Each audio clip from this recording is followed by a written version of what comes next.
बिस्मिल्लाहिर्रहमानिर्रहीम। I am राजा जुनैद।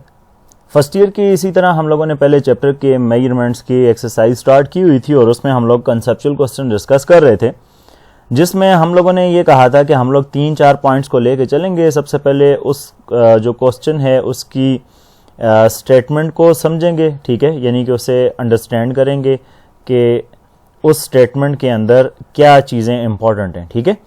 उसके बाद हम लोग उस चीज़ों को समझने के बाद उसके कंसेप्ट पे आएंगे कि उसके अंदर जो हिडन कंसेप्ट है वो क्या है। पहले स्टेटमेंट को समझ लेना, उसके अंदर जितने भी इंपॉर्टेंट पॉइंट्स हैं उन्हें हाईलाइट करके उन्हें अंडरस्टैंड करना कि ये कहना क्या चाह रहा है। उसके बाद तो उसके कंसेप्ट पे आना कि इस क्वेश्चन को अगर हम लोगों ने एक्सप्लेन करना है तो उसके पीछे जो हिडन कंसेप्ट है वो क्या है। उसके बाद जब कंसेप्ट क्लियर हो जाना है, उसको एक्सप्लेन कर लेना, तो वहाँ पे हम लोगों ने करनी है, कंसेप्ट के साथ हम लोगों ने करनी होती है रीजनिंग, और वो ये कंसेप्ट के बेस पे ही रीजनिंग करते हैं कि ऐसा है तो क्यों है, ऐसा नहीं है तो क्यों नहीं है, ठीक है। और उसके बाद जब हम लोग वो रीजनिंग कर लेते हैं और उसके बाद हम लोग आते हैं कंक्लूजन की तरफ कि जब रीजनिंग हो जाती है कि तो फिर हम लोग लास्ट रिजल्ट पे आते हैं कि इस बेस पे, इस कंसेप्ट या इस रीजनिंग के बेस पे हम लोग ये कह रहे हैं कि ये ऐसे होगा या ऐसे नहीं होगा, या अगर कोई चीज़ वो पूछ रहा है, कोई चीज़ एक्सप्लेन करनी है तो उसी के बेस पे। तो ये 3 चीज़ें, स्टेटमेंट को समझना, उसके अंदर इंपॉर्टेंट पॉइंट्स को जो हेड हाईलाइट करना है, फिर कंसेप्ट देखना है कि उसके अंदर हिडन कंसेप्ट क्या है, और फिर उसके साथ रीजनिंग करनी है कि रीजनिंग यानी कि कंसेप्ट की बेस के ऊपर ही जितने भी हम लोगों के पास पॉइंट्स होंगे उनको डिस्कस करेंगे, और आखिर में हम लोग कंक्लूजन करके एंड पे आएंगे। तो चलते हैं अपने एक्सरसाइज की तरफ ही, कंसेप्चुअल क्वेश्चंस की तरफ, और बाकायदा तौर पे उनको अंडरस्टैंड करने की कोशिश करते हैं। अच्छा जी, तो जो 5वां क्वेश्चन है वो कह रहा है why including more digits in an answer does not make it more accurate. यानी कि यहाँ पे जो चीज़ें इंपॉर्टेंट है उन्हें हाईलाइट कर लेते हैं। व्हाई इंक्लूडिंग मोर डिजिट्स, यानी कह रहा है कि जो हम लोग ज़्यादा डिजिट इंक्लूड करते हैं अगर किसी नंबर के अंदर, किसी आंसर के अंदर, तो does not make it more accurate. कहता है कि वो उसे ज़्यादा एक्यूरेट क्यों नहीं बनाता, ठीक है। इस बात को ज़रा समझते हैं कि वो एक्यूरेट क्यों नहीं बनाता। सबसे पहले एक्यूरेट का लफ्ज़ आया तो यहाँ पे हम लोगों को ये पता होना चाहिए कि एक्यूरेसी क्या चीज़ है, ठीक है। अगर एक्यूरेसी का पता है, ठीक है, तो हम लोग ये बता सकते हैं कि फिर हम लोगों के पास रिजल्ट। एक्यूरेसी क्या है कि आप लोगों का जो आंसर है वो एक्चुअल वैल्यू के कितना करीब है, ठीक है। यानी कि आप लोगों का जो आंसर है वो एक्चुअल वैल्यू के कितना करीब है। अगर वो आप लोगों के पास ज्यादा करीब है तो इसका मतलब ये है कि आप लोगों का आंसर ठीक है, और अगर वो एक्चुअल वैल्यू से दूर है तो इसका मतलब है आप लोगों का आंसर ठीक नहीं है। मैंने एग्जांपल दी थी वीडियो में, अगर आप लोगों को याद हो कि आप लोगों के पास एक कोई टारगेट है और उस पे आप लोगों ने हिट करना है, तो अगर फॉर एग्जांपल जितनी दफा भी आप टारगेट पे हिट करते हैं तो वो सेंटर में लगता है, तो हमारा आंसर तो ये सेंटर था ना, तो इसी पे लगता है, तो इसका मतलब है कि एक्यूरेसी ज्यादा है। मगर अगर यहाँ पे कहीं पे इधर उधर हिट करता है तो इसका मतलब है वो इस एक्चुअल वैल्यू से काफी दूर है, तो इसका मतलब है वो एक्यूरेट नहीं है। अब यहाँ पे वो एक और कंसेप्ट को लेके पूछ रहा है कि यहाँ पे मोर डिजिट इंक्लूड करने से हमारे पास जो रिजल्ट है वो एक्यूरेट क्यों नहीं होता। मैं एग्जांपल देता हूं आप लोगों को। फॉर एग्जांपल हम लोगों के पास एक स्केल है, ठीक है, और उस स्केल से हम लोग मेजरमेंट करना चाहते हैं, ठीक है। फॉर एग्जांपल ऐसे मैं स्केल बना लेता हूं एक, और उससे हम लोग कोई मेजरमेंट करना चाहते हैं, ठीक है।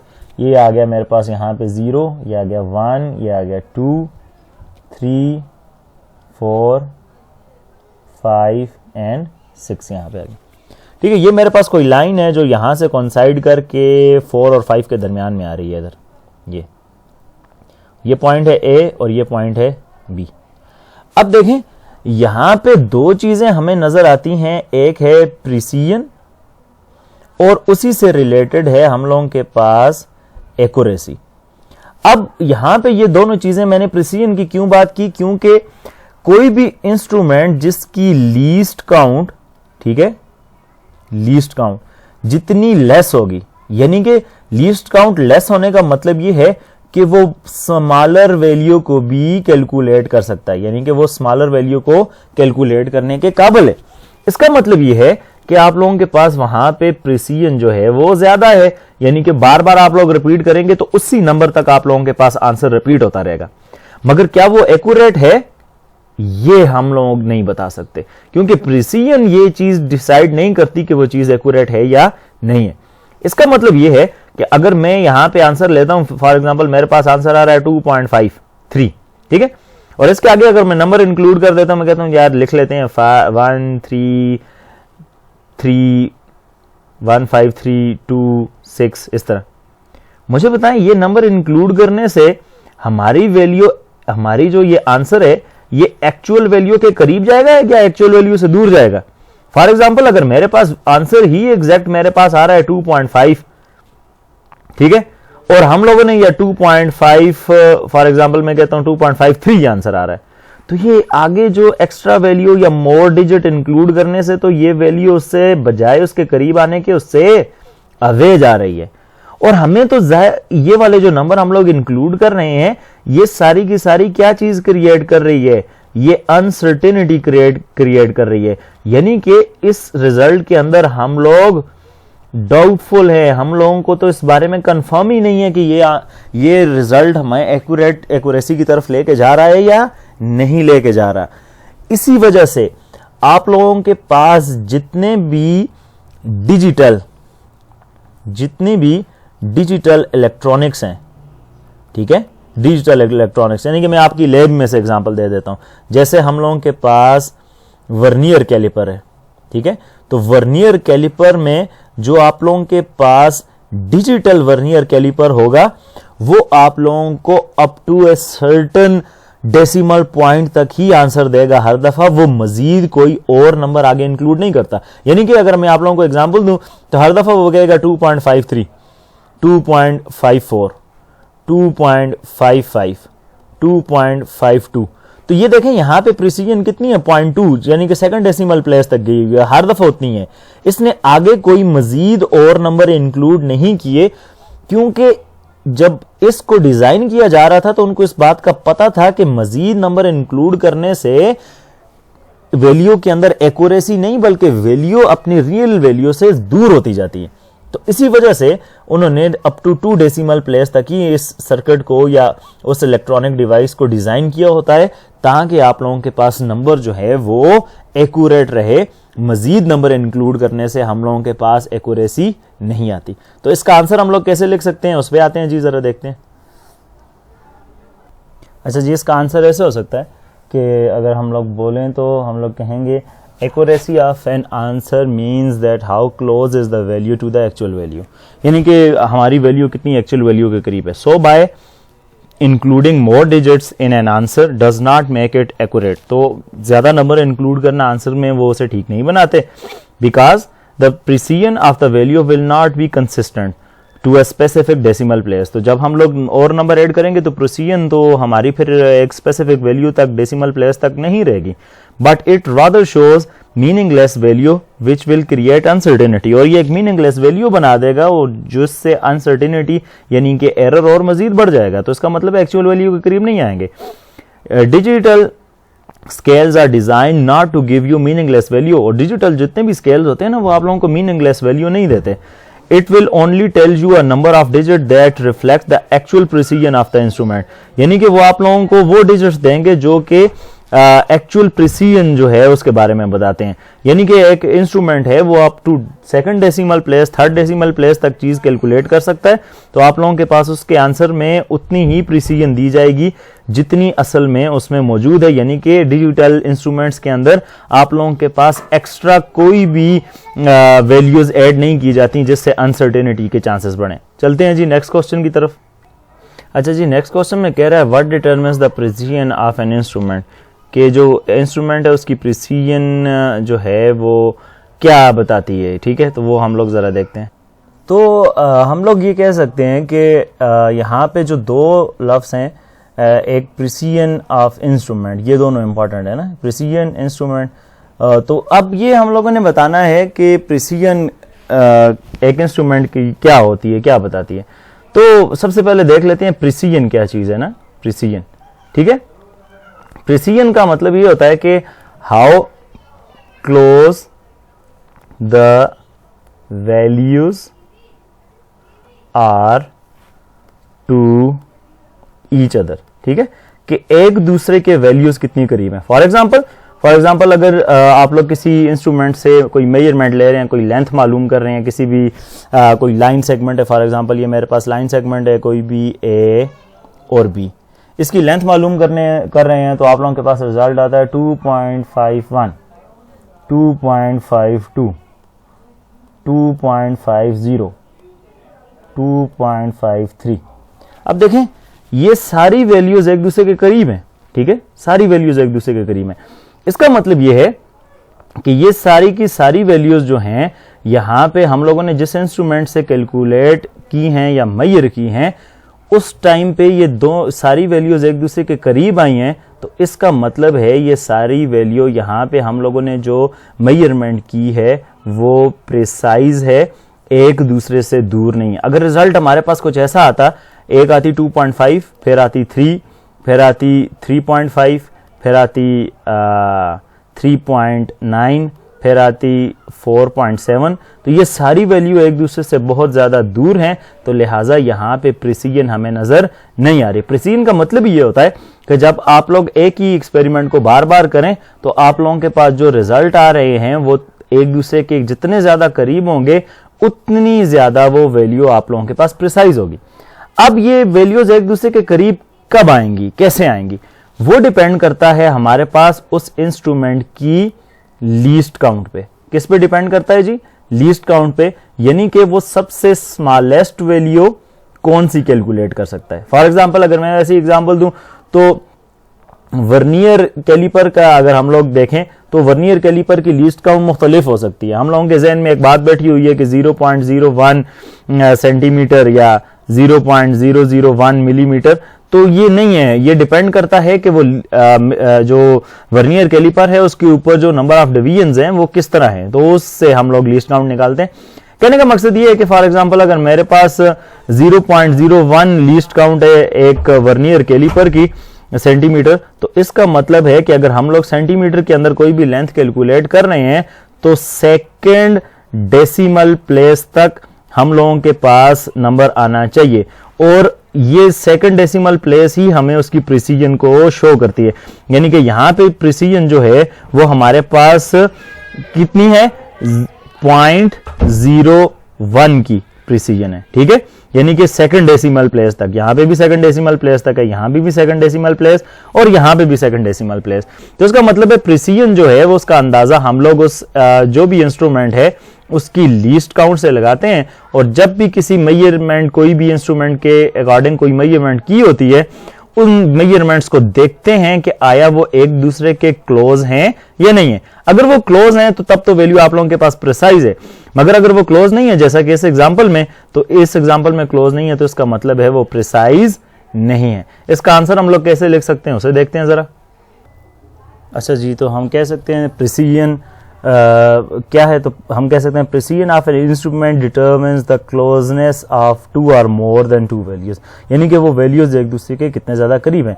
It means that on repeating the same experiment many times you will get values which will be close to each other. Precision of an instrument depends on least count of an instrument, यानी कि वो depend करता है किस पे, least count पे, और least count क्या है, the smallest value that an instrument can measure, और ये वो वैल्यू होती है जो एक इंस्ट्रूमेंट हमें मेजर करके दे सकता है। तो इसका मतलब ये है कि हम लोग जितने भी वैल्यूज कैलकुलेट करते जाएंगे हम लोगों के पास रिजल्ट आते जाएंगे।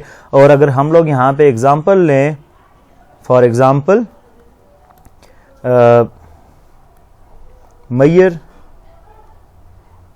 measurement of length will give you 3.15, 3.16, 3.13, 3.14। तो ये जो आंसर होगा ये आप लोगों के पास प्रिसाइज होगा, ठीक है। चलते हैं नेक्स्ट क्वेश्चन के ऊपर। जो नेक्स्ट क्वेश्चन है उसमें वो पूछ रहा है कि if 2 quantities have different dimensions is it possible to multiply और डिवाइड, कैन वी एड और सब्ट्रैक्ट देम। कहता कि अगर हमारे पास दो क्वांटिटीज हैं और वो उनकी डायमेंशन डिफरेंट हैं तो क्या हम उन्हें मल्टीप्लाई या डिवाइड कर सकते हैं, और कैन वी ऐड और सब्ट्रैक्ट देम। सिंपल सी बात है, अगर ये दो चीजें हैं, हम लोगों के पास दो डिफरेंट डायमेंशंस है दो किसी भी क्वांटिटीज की, तो उन्हें पहले हम लोग मल्टीप्लाई और फिर डिवाइड करके देखते हैं क्या हमारे पास ऐसी कोई क्वांटिटी बनती है, कोई ऐसी एग्जांपल है, और ऐड और सब्ट्रैक्ट वाली भी देखते हैं कि क्या हमारे पास कोई है या नहीं है। तो आंसर सिंपल सा है। हम लोग देखते हैं हमारे पास क्वांटिटी आती है वेलोसिटी, ठीक है, और वेलोसिटी हमारे पास इक्वल होती है मीटर पर सेकंड के, और ये वेलोसिटी क्या है, डिराइव क्वांटिटी है। हमारे पास यहाँ पे दो डायमेंशंस इस्तेमाल हो रही हैं, एक है लेंथ और दूसरी है हमारे पास टाइम, और ये दोनों आपस में क्या हो रही हैं, डिवाइड हो रही हैं ऐसे, यानी कि हम लोग लिखेंगे LT-1। सही है। इसी तरह हम लोगों के पास और बहुत सी क्वांटिटीज हैं, जैसे हमारे पास है न्यूटन मीटर जो कि टॉर्क के लिए, ठीक है। अब ये देखें न्यूटन की अलग डायमेंशंस हैं, मीटर की अलग डायमेंशंस हैं, अब ये दोनों आपस में क्या हो रही हैं, मल्टीप्लाई हो रहे हैं, ठीक है जी। इसी तरह हमारे पास जाउल सेकंड है, जाउल की अलग डायमेंशन है, सेकंड की अलग है, ये दोनों आपस में मल्टीप्लाई हो रही हैं। मगर मुझे ये बताएं कि क्या हम लोग इन दोनों ये हम लोग मल्टीप्लाई और डिवाइड करने से डिराइव क्वांटिटीज हमारे पास आ रही हैं, ये काम हम लोग कर सकते हैं। मगर मुझे ये बताएं 1 मीटर प्लस 1 kg ये कभी ऐड हो सकते हैं? इसका आंसर है नो, ये कभी ऐड नहीं हो सकते। और क्या ये सब्ट्रैक्ट हो सकते हैं 1 मीटर माइनस 1 kg? इसका भी आंसर है नो, ये कभी ऐड नहीं हो सकते, कभी सब्ट्रैक्ट नहीं हो सकते। अब मैं एक दो एग्जांपल देता हूं, वैसे ही हम लोग कोई अपने से डायमेंशंस ले लेते हैं, उनको मल्टीप्लाई भी और साथ में उनको डिवाइड भी करके देखते हैं, जबकि ऐड और सब्ट्रैक्ट वाली ऑप्शंस हमारे पास नहीं है। हम लोग देखते हैं फॉर एग्जांपल मेरे पास एक कोई डायमेंशन है, मैं वैसे ही लिख लेता हूं MLT-1, ठीक है। दूसरी कोई डायमेंशन है मेरे पास M⁻²LT-1, ठीक है। अब ये दोनों अगर मल्टीप्लाई हो रही हैं तो M के साथ होगा, तो इसकी पावर 1 है और ये, तो ये हो जाएगा M⁻3, और ये इसकी पावर 1 है, इसकी पावर 1 है L², और ये हो जाएगा LT-2, ठीक है, हो सकता है। इसी तरह अगर इन्हीं दो को मैं डिवाइड कर लूं, ठीक है, इन्हीं दो को अगर मैं डिवाइड करना चाहता हूं, सही है, तो मैं अगर इसे ऐसे लिख लूं MLT-1, ठीक है, और इधर ही मैं डिवाइड कर लूं M²LT-1, ठीक है। तो अब ये ऊपर जाएंगे तो ये हो जाएगा M1-2 L1-1 T-1 + 1, ठीक है। तो ये मेरे पास बन जाएगा M-1 L⁻0 T⁻0। तो इसका मतलब है डिवीजन भी हो सकती है और मल्टीप्लिकेशन भी हो सकती है, मगर इनकी आपस में कोई भी एडिशन नहीं हो सकती, क्योंकि एडिशन हमारे पास डिराइव क्वांटिटीज को बनाती ही नहीं है। तो लिहाजा इसका आंसर आप लोग खुद लिखेंगे, जैसे मैंने आप लोगों को यहाँ पे एग्जांपल दी हैं, वो एग्जांपल के अकॉर्डिंग आप लोगों ने आंसर खुद लिखना है। इन तीनों क्वेश्चंस की यही आपकी असाइनमेंट है। दूसरे दो क्वेश्चंस के आंसर मैंने आप लोगों को बता दिए, इसका आंसर आपने खुद लिखना है, और साथ में जो एग्जांपल्स मैंने दी हैं इनको नीट एंड क्लीन करके मुझे आज सबमिट करवानी है, ठीक है। आज जो हम लोगों ने इस वाले लेक्चर में हम लोगों ने डिस्कस किया उसे ज़रा देख लेते हैं। हम लोगों ने देखा कि पहला जो क्वेश्चन था उसमें देखा कि including more digit does not make a value accurate, कि हम लोग जब डिजिट्स को और ज़्यादा ऐड करते जाते हैं तो वो हमारी वैल्यू को एक्यूरेट नहीं बनाते। तो उसके बारे में हम लोगों ने सारे कॉन्सेप्ट वगैरह देखे। फिर हम लोगों ने ये देखा कि प्रिसीजन ऑफ एन इंस्ट्रूमेंट का मतलब क्या होता है, और फिर उसमें हम लोगों ने एग्जांपल देखी कि मुख्तलिफ अगर कोई लेंथ है वो मेजर कर रहे हैं तो वो हमारे पास अगर वैल्यूज़ करीब हैं तो हमारे पास प्रिसीजन होगी, मगर अगर हमारे पास वैल्यूज करीब नहीं है तो उसका मतलब है प्रिसाइज नहीं है। और ये फिर प्रिसीजन डिपेंड किस चीज़ पे करती है इंस्ट्रूमेंट की, तो हम लोगों ने वहाँ पे कहा कि वो डिपेंड करती है लीस्ट काउंट पे, फिर लीस्ट काउंट को भी हम लोगों ने डिफाइन किया। उसके बाद हम लोगों ने ये देखा नेक्स्ट क्वेश्चन में और उसके रिजल्ट पे हम लोग पहुंचे, जिससे हमें ये बात पता चली, we can multiply and divide quantities with different dimensions but we can not add और सब्ट्रैक्ट देम, कि हम लोग जो है वो क्वांटिटीज को मल्टीप्लाई और डिवाइड करके तो कर सकते हैं, हम लोग उसका रिजल्ट ला सकते हैं, कोई और क्वांटिटीज में आ सकती है, मगर हम लोग उसे ऐड और सब्ट्रैक्ट नहीं कर सकते। और वो इस वजह से नहीं कर सकते क्योंकि एडिशन और सब्ट्रैक्शन से हमारे पास डिराइव क्वांटिटी नहीं आती। डिराइव क्वांटिटीज हमारे पास आती ही मल्टीप्लिकेशन और डिवीजन से हैं, तो लिहाजा ये वाला जो एडिशन और सब्ट्रैक्शन वाला काम डिफरेंट क्वांटिटीज के अंदर है वो हमारे पास मौजूद नहीं है। तो आज के लेक्चर में यहीं तक इंशाल्लाह मिलते हैं नेक्स्ट लेक्चर में नेक्स्ट टॉपिक के साथ। तक के लिए अल्लाह हाफिज।